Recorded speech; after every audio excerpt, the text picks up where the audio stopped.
بسم اللہ الرحمن الرحیم نحمد و نصلی علی رسول الکریم اما بعد۔ وہ جو ایک چیز رہتی نا جس کو ماننا بولتے، ہمارے اندر جس کا ہم دعویٰ کرتے نا کہ ہم مانتے، چاہے تھوڑا ہو چاہے زیادہ ہو، ہم مانتے۔ اس کی مثال یوں سمجھیے کہ جیسے کوئی بجھتی ہوئی آگ کیسی رہتی،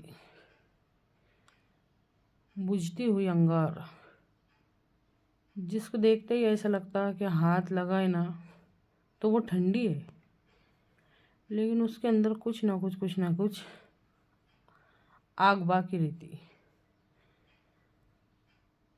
ویسی مثال آج ہمارے ایمان کی ہے۔ ایسا لگ رہا کہ جیسا کچھ بھی نہیں ہے، پر ہے کچھ نہ کچھ تو ہے اندر۔ اب بات پہ غور کیجئے کہ اس کو جیسے ہم ہوا کریں گے نا، ہوا کریں گے تو وہ بھڑکتے چلے گا۔ تو اس ہوا کا مطلب یوں سمجھیے کہ غور و فکر ہے۔ ہم کو نا غور و فکر کرنا پڑے گا۔ سوچو، غور و فکر کرو، غور و فکر کو معمولی مت سمجھو۔ اگر ہمارے اندر کی اس بجھتی ہوئی آگ کو ہم کو بھڑکانا ہے، ہمارے ایمان کو بڑھانا ہے، تو آج ہم کو غور و فکر کرنا ہی پڑے گا۔ رات کا جو اندھیرا دن کے اجالے میں بدل جاتا، اس کے اندر غور و فکر کرو۔ دن کا جو اجالا رات کے اندر بدل جاتا، اس میں غور و فکر کرو۔ غور کرو، معمولی باتیں نہیں ہیں۔ آسمان سے اندازے کے مطابق جب پانی برستا، اس میں غور و فکر کرو۔ پھر زمین سے جو بے شمار اناج اگتا، اس میں غور و فکر کرو۔ غور و فکر کرنا بہت ضروری ہے۔ اور یہ جو دنیا کے جھمیلے، شیطانی چکر، یہ جو کچھ بھی ہے نا، نظام باطل، ہمارا نفس، یہ سب مل کے ہمارے اندر جو ماننے والی بات رہتی نا، وہ جو ہمارا ایمان رہتا نا، اگر آپ غور کریں گے تو حیران رہ جائیں گے۔ سب اس کو بجھانے کی، اس پہ پھونک مارنے کے چکر میں کہ بس اس کے اندر کی ہے ایمانی آگ بجھ جائے۔ ہماری کوشش یہ ہونی چاہیے کہ وہ ہمارا ماننا، ہمارا ایمان بھڑکے، اس میں طاقت پیدا ہو، اور اس میں طاقت کے واسطے غور و فکر بہت ضروری ہے۔ وہ چیز نہیں ہے ایمان جس کو لے آئے فلسفہ کی دکانوں میں سے، ڈھونڈنے سے ملتی ہے یہ عاقل کو قرآن کے سفارش۔ قرآن پاک میں اللہ تعالیٰ ارشاد فرماتا ہے، سورہ یا یاسین کی آیت ہے۔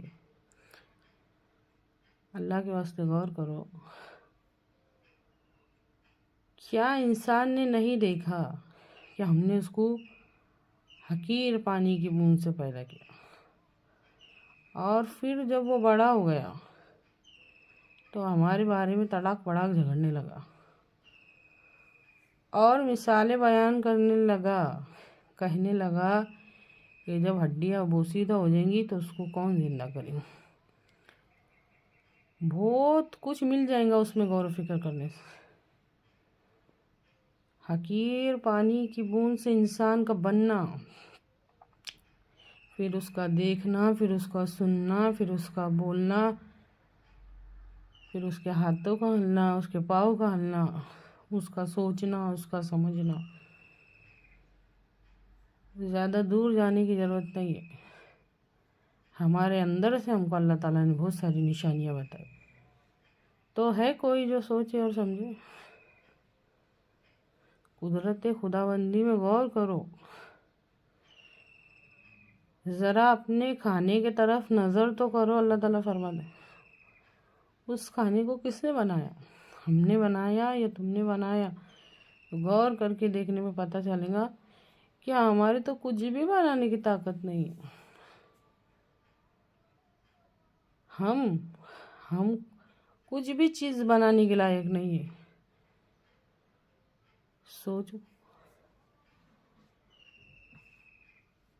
کائنات کے وہ بڑے بڑے دعوے دار جو بولتے کہ یہ کر دیں گے وہ کر دیں گے، ایک ناخن تک نہیں بنا سکتے. تو غور کرو کہ کرنے کرانے والی ذات کس کی ہے. ذرا اپنے سروں پر مطلب آسمان میں اڑتے ہوئے ان پرندوں کو دیکھو، ان کو کون تھامتا؟ قرآن پاک میں فرماتے اللہ تعالیٰ. تو غور کرو، وہ چیز نہیں ہے ایمان جس کو لے آئے فلسفہ کی دکانوں میں سے، ڈھونڈنے سے ملتی ہے یہ عقل کو قرآن کے سپاروں سے. تو وہ جو ہمارے اندر جو آگ بجھ لی نا، وہ صرف بھڑک سکتی غور و فکر سے. شیطان کا کام کیا رہتا؟ شیطان اللہ کا اور ہمارا دشمن ہے. وہ ہمارے اندر سے ہمارے ایمان کو ختم کرنا چاہتا. تو اگر آپ لوگ غور کریں گے نا، تو غور کرنے پر پتہ چلے گا کہ ہمارے اندر کی جتنی بھی شیطانی قوتیں ہیں نا، ہمارا نفس بھی انسان کا سب سے بڑا دشمن، شیطان، یہ سب ہمارے اندر کے ایمان کو ختم کرنے کے چکر میں. اور قرآن کی ان آیاتوں میں، ان نشانیوں میں، ان ثبوت میں اگر ہم غور کریں گے تو یہ ہمارے ایمان کو بڑھانے کے واسطے رہتے. اے اللہ، ہم کو غور و فکر کرنے کی توفیق عطا فرما.